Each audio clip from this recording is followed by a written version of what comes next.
Muy buenas noches a todos, ¿cómo están? Bienvenidos a una edición más del Open Mic de WeTweet Energy. En esta ocasión traemos sin duda una semana tremendamente compleja, tremendamente interesante, y vamos a estar coordinados el día de hoy por nuestra compañera de WeTweet Energy, Abril Moreno. Por el momento me acompaña también mi compañero Eric Salas. Amigos, muchísimas gracias por acompañarnos y bienvenidos. Abril, te dejamos los micrófonos, traemos un tema tremendamente amplio, México y la política energética, pero no se diga más. Bienvenida y muchas gracias por acompañarnos de nuevo. Pues muchas gracias, David, buenas noches a todos. Pues ahora sí que me dejaron, como le decía a David hace un ratito, una tareota, porque voy a dar el marco referencia en realidad, porque son muchos los temas que está abarcando el contexto político energético. Traigo todos mis apuntes, me falta un poquito de tiempo, pero espero poder abarcar la mayoría. Vamos a iniciar con ¿cuál es el marco de referencia de lo que estamos viviendo hoy? Vamos a empezar. El marco de referencia básicamente son las elecciones del 2021. ¿Por qué está pasando todo lo que está pasando? Porque ya estamos en campaña, aunque ustedes no lo crean. Todavía faltan unos cuantos días para que realmente inicie el proceso formal electoral, según el INE. Sin embargo, pues para nuestro presidente y para pues todo su grupo político ya inició la campaña del 2001, para el 2021. Entonces, ¿cómo este 2021 vuelve a reforzar el enmarcamiento de las banderas que él traía desde que inició, desde la campaña política, que es el combate a la corrupción, que es el fortalecimiento o el tema energético, que es una bandera muy importante para él, y entonces de aquí se derivan diferentes puntos. Voy a empezar con que viene el tema de Lozoya. Voy a dividirlo en esto. El presidente Andrés Manuel López Obrador tiene dos enemigos principales, Carlos Salinas de Gortari y Felipe Calderón, de los cuales vamos a desprender dos tipos o varios proyectos en esto. El presidente hoy tiene una aprobación a favor, cerca del 50%.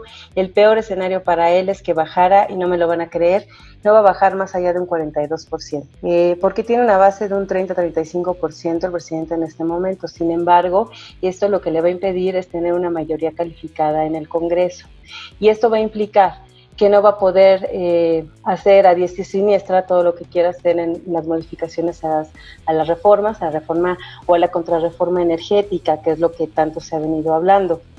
Para él es muy importante lograr esta aprobación, y también por una cuestión de una característica muy personal. El presidente es una persona voluntarista y populista, y una persona populista y voluntarista, los populistas tienden a que requieren internamente esta necesidad de aprobación. Entonces, estas son algunas de las características personales que también están abanderando este tema, más un tema de la coyuntura política, que sabemos que hay varios factores como el COVID, el número de muertes que tenemos, la inseguridad que está incrementándose, los homicidios, el récord de homicidios que tenemos, la pobreza. Se espera que para diciembre de este año haya cerca de 10 millones de personas que ingresen a la pobreza. Hay un problema de conflictividad social que hemos visto en materia mucho de la parte sanitaria y de la parte del desempleo. Algunos saqueos, no tanto todavía, pero van en crecimiento, y obviamente pues estas promesas en materia energética, en donde en lugar de haber incrementado realmente la producción energética y a lograr este fortalecimiento de Pemex, pues no lo ha logrado, ¿no? ¿Y la culpa de quién va a ser? De los neoliberales y de Lozoya. Entonces, ahora sí me regreso a la parte de estas rivalidades. Lozoya, en el marco de, vamos a irnos con Carlos Salinas de Gortari. La parte de Lozoya, realmente si ustedes se fijan en el marco del combate a la corrupción, no existe un procedimiento sistemático integral que se haga para prevenir o para frenar la corrupción. Entonces, ¿cuáles son? Y además muchos de los supuestos de los supuestos delitos pues ya prescribieron, entonces también es muy difícil que logren llegarlos a juicio. Entonces, ¿cuál es la herramienta ahorita para debilitar al poco pedacito de PAN y PRI, que son los que ahorita serían sus principales contrincantes? Pues es el show mediático. Entonces, no hay este tipo de juicios. El show, los videoescándalos es ahorita su factor para poder minimizar, porque es su principal foco, su principal partido que puede disminuirle los votos, justamente es el PAN. Déjenme darles unos datos de qué es lo que representan las elecciones del próximo año, para que se den una idea de por qué es tan importante. Lo importante de esto es el número de lo que va a representar en municipios, en alcaldías, en legislaturas locales y en el Congreso de la Unión. El número es muy grande, entonces de ahí que viene este grave problema. Para el presidente, ¿qué es lo que necesita para poder llegar o obtener esto? Bueno, primero es que su popularidad siga creciendo, se siga fortaleciendo, el desempeño de los gobernadores de oposición sean también que sean débiles, por eso ahorita vamos a hablar sobre lo que pasó con Tamaulipas y con Querétaro, el desempeño de los gobernadores de Morena, que sabemos que ya de por sí tienen una muy mala reputación la mayor parte de ellos, todos los conflictos internos que se están visualizando dentro de Morena, que incluso ahorita tuvo que entrar en línea porque no pueden ponerse de acuerdo a quién va a ser el presidente de Morena, la fragmentación de la oposición, todos estos factores van a ser muy importantes para la votación del siguiente año. Entonces, vuelvo a la parte de Carlos Salinas de Gortari. Y que recordemos también, en 1997 el PRI, en una elección intermedia, pues perdió 61% de 61 curules, en el 2009 el PAN 63, hoy seguramente el escenario va a ser que va a perder, va a seguir siendo el partido mayoritario, va a alcanzar más o menos el 50% el 50% de los curules, sin embargo va a estar lejos de los 330 que hoy tiene, y esto es lo que, como les digo, va a impedir que realmente él tenga un posicionamiento va a tener que negociar, y eso es lo que no le va a gustar en el siguiente año. Entonces, en la parte energética nos dividimos en la parte de Carlos Salinas, que viene con Lozoya, que él, a través de la declaración y de todo el proceso mediático que ha tenido, y la denuncia que generó Lozoya y que se filtró, pues ha estado apuntalando a diferentes actores políticos. Y se retomó el tema de los del agronitrogenados, que me gustaría muchísimo que ahorita Eric y David pudieran hablar de esto.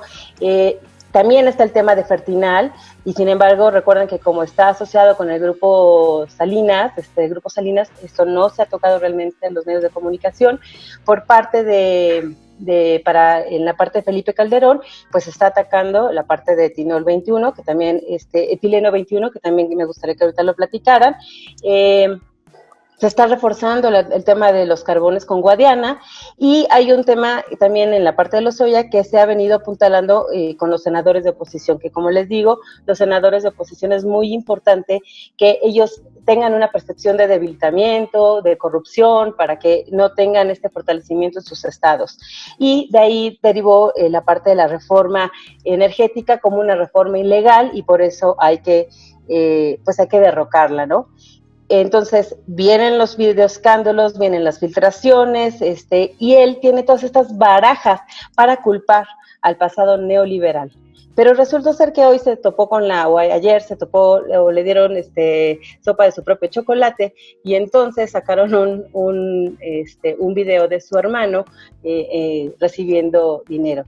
Y este dinero viene por parte de este dinero, efectivamente, no está registrado, no se registró ante el INE, no hubo una fiscalización adecuada, entonces, y además no está prescrito. Entonces eso significa que esto sí se puede enjuiciar, y vamos a tener la parte penal por una parte y la parte electoral por otra parte. Pero hoy también me gustaría que ahorita nos platicara de esto Santiago. Entonces esto es más o menos el marco, en lo que les doy más o menos, en lo que encuentro dónde puse lo que se está jugando para el 2021, este es el marco de lo que estamos viendo. Es la parte de Lozoya, Felipe Calderón, que viene con Lozoya, que viene con Carlos Salinas de Gortari, agronitrogenados, Fertinal, Etileno 21, y los senadores, que ahora son los representantes o los gobernadores de estados de oposición. Entonces, yo les daría la palabra para que pudiéramos platicar de esta parte de agronitrogenados. Eric, me gustaría que tú platicaras sobre este tema. Gracias por pasarme la palabra. Aunque ya dedicamos, creo, un episodio, por lo menos un bloque entero de un episodio para platicar de esto, digo, a mí solo me gustaría resumirles y esclarecer 2 puntos, ¿no? Uno, hay que entender un poquito que esto se llama, pueden ir a ver el episodio donde platicamos de eso para entender más a detalle, pero esto se trata estrictamente de un proyecto retrofit en el que típicamente la industria se lleva a cabo, en el que se hace justamente la adquisición de infraestructura preexistente para hacer una reconfiguración y sacar más provecho de esta.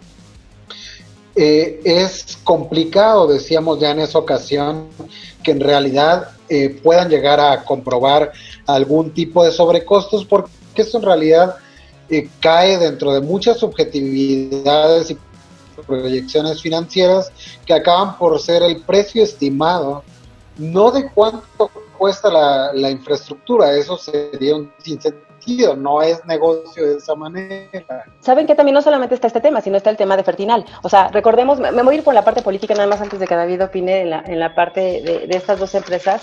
Para los que no conozcan el contexto, Carlos Salinas de Gortari era muy amigo de Ancira. Entonces, Carlos Salinas de Gortari decide venderle a Ancira lo que es agronitrogenados y a otro grupo, Fertinal.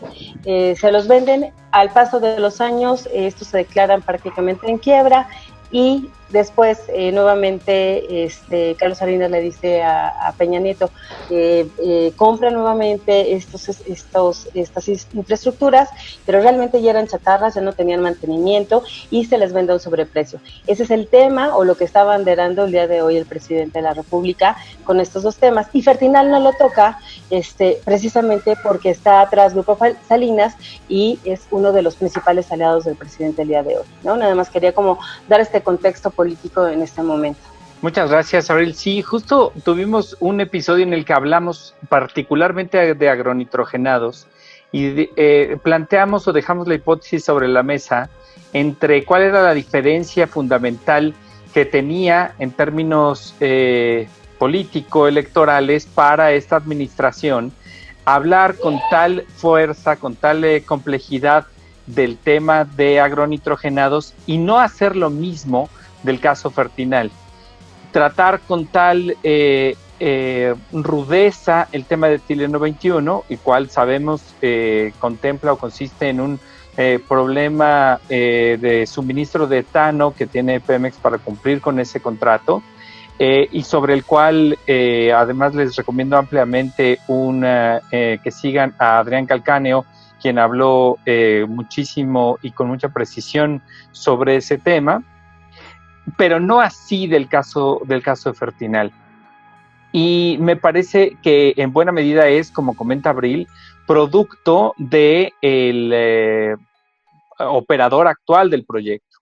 En el caso de etileno 21, a mí me gustaría resaltar que es un proyecto que en el momento en el que se lleva a cabo el contrato, es perfectamente cierto que Odebrecht estaba involucrado en el parte del grupo de accionistas, que hoy ya no lo está, pero al mismo tiempo es cierto que tenía toda una lógica económica que probablemente hoy ya no persista, pero que sí lo tuvo en el momento del diseño de los contratos y de la aceptación de los mismos por parte de todas las entes, particularmente Pemex y Braskem Idesa, quien es el propietario del proyecto.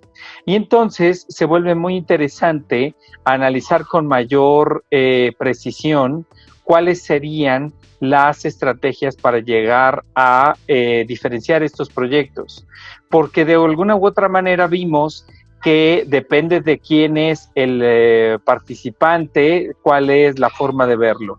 Y pues, Abril, no sé si haya también mayor complejidad, porque además frecuentemente vemos imprecisiones de parte del presidente a la hora de describir uno u otro proyecto, hablando incluso algunas veces de temas que no fueron en el sección anterior, sino desde hace 2, y mezclando incluso cuando está hablando de las responsabilidades de un funcionario o exfuncionario o de otro. Sí, perdón, me gustaría sumar además al margen, entender un poquito. En el caso particular de Tileno no se habla para nada de sobrecostos, ni siquiera pérdidas. Lo que se nombra como pérdidas en realidad han sido derivadas de la ejecución de penalizaciones, en este caso a Petróleos Mexicanos, por el incumplimiento de sus obligaciones contractuales. Es decir, como bien lo indica David, y a mí me gustaría hacer también mucho hincapié en lo que ya menciona, al inicio, cuando este contrato se constituye, Pemex tenía una posición, de hecho, incluso más favorable de lo que podría tener en ningún momento Tileno 21, en ese momento particular, en el tiempo y condiciones de mercado. Hay que conocer el contexto en el que en ese momento, voy a repetir muchas veces en ese momento, porque las cosas han cambiado justamente. En ese momento Pemex tenía una producción tal de gas natural que sobrepasaba su demanda y la demanda nacional, y utilizaba no solamente gas natural, y a quienes estén medianamente enterados de cómo se maneja la industria energética, van a decir qué locura, pero eso sucedía, y de hecho existen registros en la industria de que México es el único lugar en el planeta donde se llegó a hacer eso.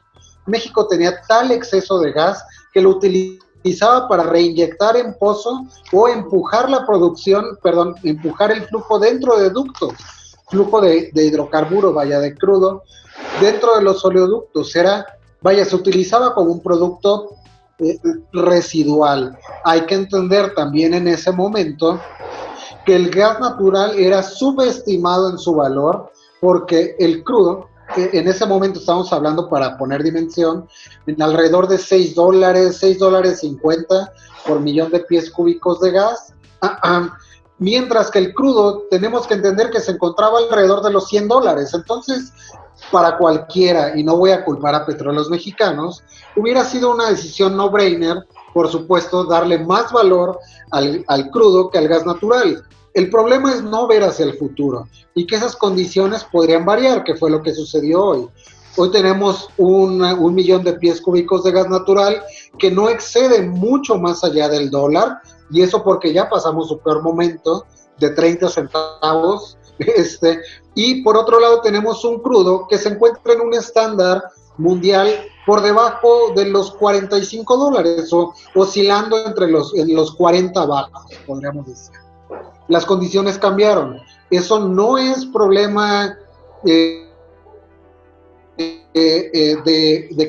contrato, es un problema de una visión corta, es de cortoplacismo. Es cuando se tomaron las decisiones, por un lado no se previó que las condiciones pudieran variar, pero lo más importante, no se cuidó que se sostuvieran las condiciones que permitieran, en este caso, mantener la producción para poder cumplir con mis obligaciones contractuales. Es un ejercicio muy simple. Fuera de ya muchas analogías que se han construido para entender ese tema, ya mencionado, pero Adrián Calcano hizo una muy buena de ellos utilizando tortillas.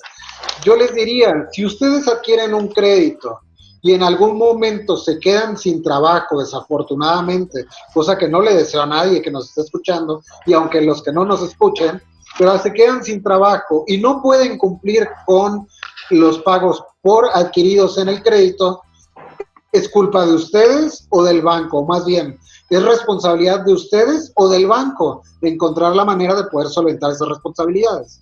Definitivamente no es un problema del banco. Para este caso, el problema no es que esté causando el contrato o la empresa asociada pérdidas a Petróleos Mexicanos. Es que Petróleos Mexicanos en una primera etapa no tuvo una visión a largo plazo. Paralelamente, no construyó las acciones necesarias para poder cumplir en una proyección al futuro con esas obligaciones contractuales, y hoy no está suministrando el gas bajo el que está obligado a entregar. Entonces, está cayendo en penalizaciones. no hay más. Así es, Eric. Y bueno, un poco lo que hacía referencia a David, pues sí, como siempre venimos hablando de que el presidente tiene otros datos, ¿no? Entonces, además, voy a dar un poco las características que estaba yo hablando hace un rato, que es una persona, porque creo que de ahí se puede retomar mucho lo que está sucediendo, además de que él viene pues de un gobierno, sí, con una ideología priista, en donde él fue víctima, incluso su gente fue víctima de estos videoescándalos, y está dándoles, nuevamente les está revirtiendo el tema, ¿no? De lo que pasó con Bejarano, de lo que pasó en otro momento. El presidente, además de ser populista que piensa que es el liberador y reivindicador de todo, él viene a salvar al pueblo, y como pueblo él es parte del pueblo, entonces él nunca se va a equivocar.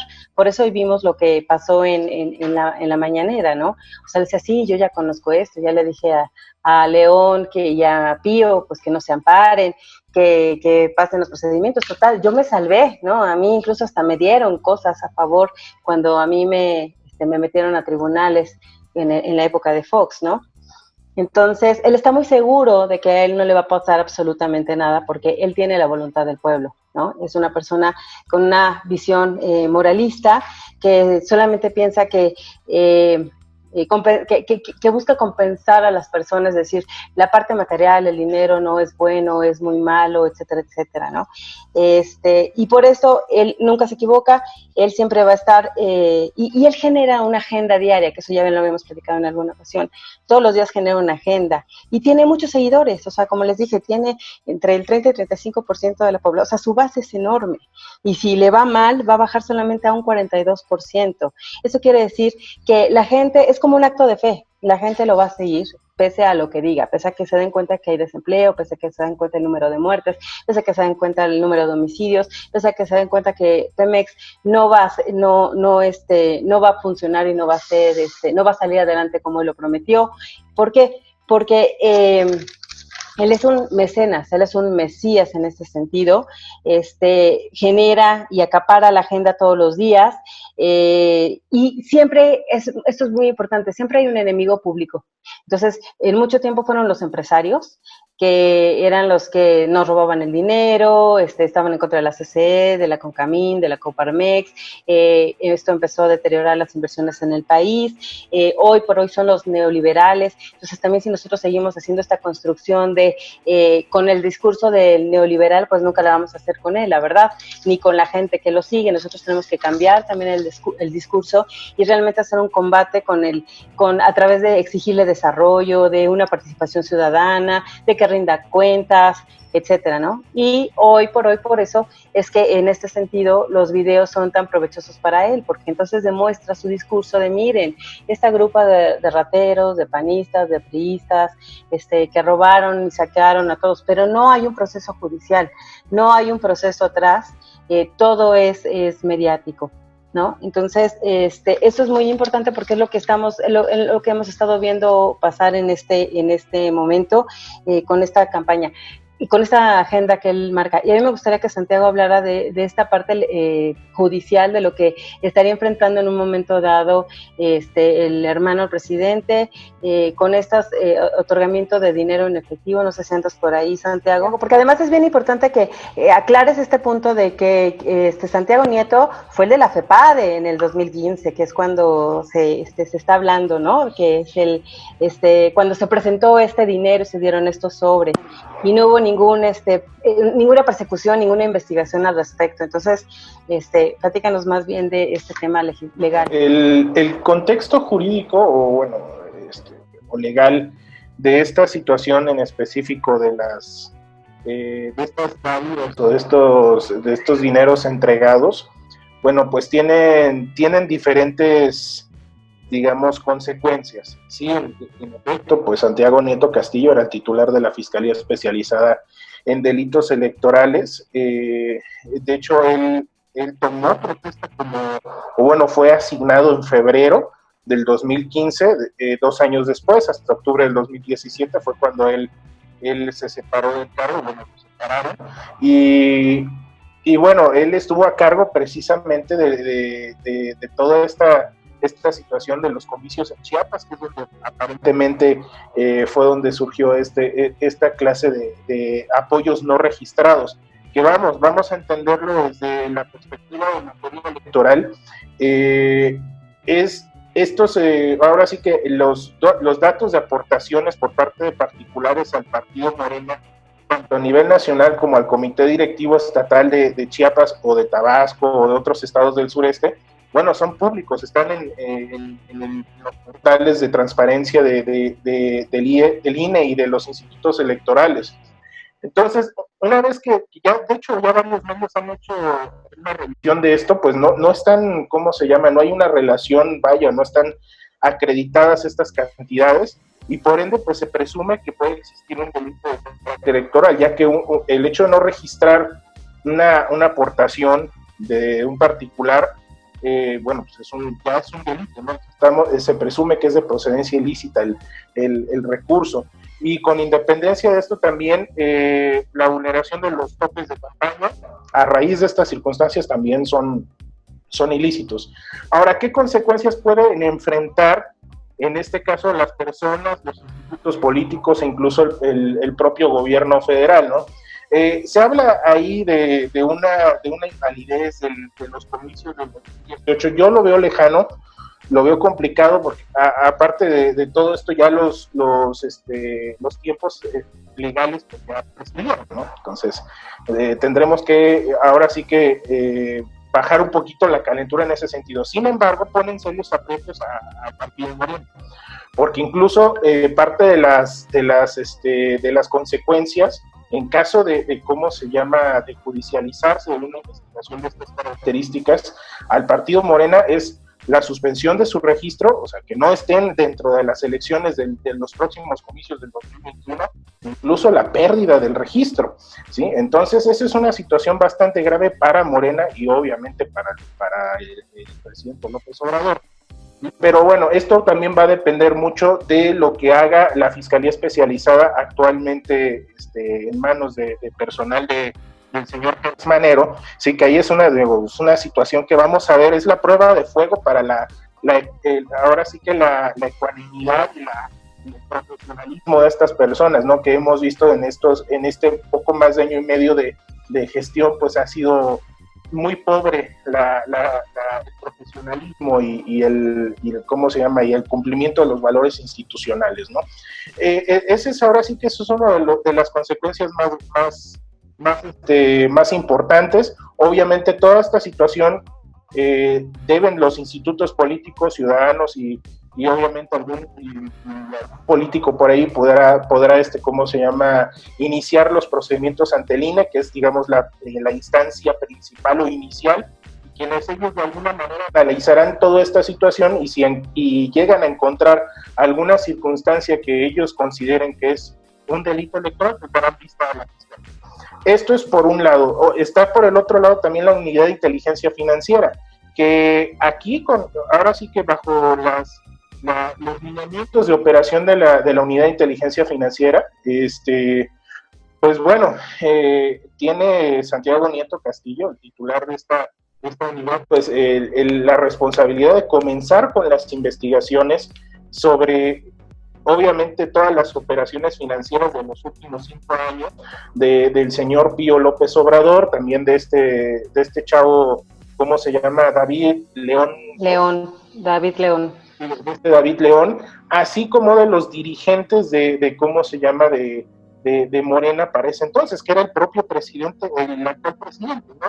Entonces, aquí el señor Santiago Nieto pues también tiene una prueba de fuego para ver su famosa, ¿cómo se llama? Honestidad, que fue una de las razones por las cuales él dimitió del cargo de la FEPADE en ese momento, en el 2017, ¿sí? Porque le estaban acusando de que no era, de que lo estaban obligando a ejercer ciertas acciones que no iban con los principios éticos y profesionales del señor, ¿no? Entonces, bueno, vamos a ver, esta es una prueba de fuego para él desde el punto de vista profesional y obviamente institucional. Y bueno, la situación apenas va empezando. Desgraciadamente, pues sí es una situación de mucho riesgo para la credibilidad de la propia administración actual, ¿no? Entonces, sé que ahorita en la actualidad hay gente que le tiene una fe ciega, y que invariablemente las evidencias que se les pongan enfrente pues no los hacen recapacitar. Sin embargo, ahora sí que la aceptación del gobierno de López Obrador y de sus funcionarios, y obviamente el partido Morena, pues se está haciendo minada cada día, y cada día que guarden silencio al respecto, que traten de evadir o salirse por la tangente como lo hicieron el día de hoy, pues va a seguir minando la credibilidad. Y obviamente pues esto puede tener dos efectos con independencia del tema legal, que pudiera llegarse a radicalizar en dado momento la actuación del gobierno, o en todo caso pues bueno, terminar por destrozar la credibilidad de Morena y el actual gobierno federal. Pero en materia legal, esto es lo que vamos a ver más adelante. Se tienen que iniciar estas investigaciones. La Unidad de Inteligencia Financiera actúa de forma oficiosa, no hay denuncia ni nada, eso simplemente son una serie de algoritmos que se ingresan a un sistema que ellos tienen. Es un sistema un sistema computacional que se ha hecho con colaboración con otros países, ¿sí? Con la finalidad de seguir todas estas transacciones financieras, ¿no? Y también está el tema con independencia de eso, la unidad pues pertenece a la Secretaría de Crédito Público, y ahí sí también el sistema de administración tributaria tendrá que hacer lo propio respecto de las auditorías de los recursos financieros que se utilizaron en la campaña del 2015 y obviamente del 2018. Entonces, ahí hay trabajo para varias instancias del gobierno federal, y ya veremos a ver qué resulta. Realmente la moneda sigue en el aire, y bueno, ahora sí que desde una perspectiva legal, ahí están las circunstancias. Ahora, por último y a modo de conclusión, se está hablando también de la vulneración al debido proceso respecto del tema de Lozoya, y también de esta situación relacionada. Y bueno, sí hay una posibilidad de que venga a vulnerar el proceso, pero también es mucha labor de las autoridades investigadoras, porque también la justicia electoral, ¿sí? Vamos a hablarlo desde el punto de vista de materia administrativa, sigue las mismas reglas del derecho penal en cierto sentido. Entonces, aquí va a depender mucho de las autoridades. Sí hay una presunción de violación al debido proceso, pero esto va a depender mucho de cómo lo manejen y de cómo se utilicen todos estos videos, todas estas filtraciones, todos estos documentos que se han ido dando y que hemos visto desde la semana pasada que se están dando. Dependerá mucho de las autoridades, y obviamente, como les reitero, esto no ha terminado, apenas va empezando, y ya veremos a ver las próximas semanas a ver qué resulta de todo este relajo. Así es, y hay algo que nada más como que quisiera complementar de lo que estás diciendo, Santiago, que es bien importante. Se dice, el presidente dijo hoy en la mañana pues que denuncien, ¿no?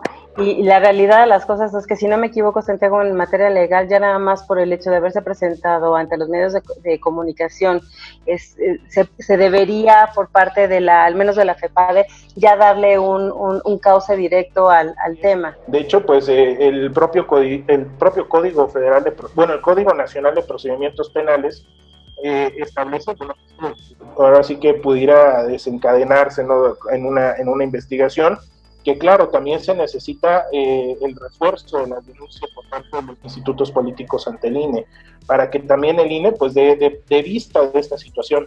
Pero sí, de manera, esta situación, esta irregularidad, pues de entrada, tan solo a la propia Unidad de Inteligencia Financiera la faculta para comenzar a investigar todas las famosas correlaciones y nodos financieros de transacciones, ¿no?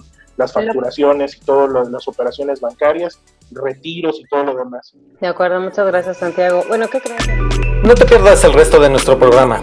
Síguenos en @WeTweetEnergyMX para más información. También puedes escuchar este podcast en formato de audio en Spotify y Anchor. Links en la descripción. Si te perdiste el último de nuestros programas, dale click al video en pantalla. Gracias y hasta la próxima. WeTweetEnergyMX.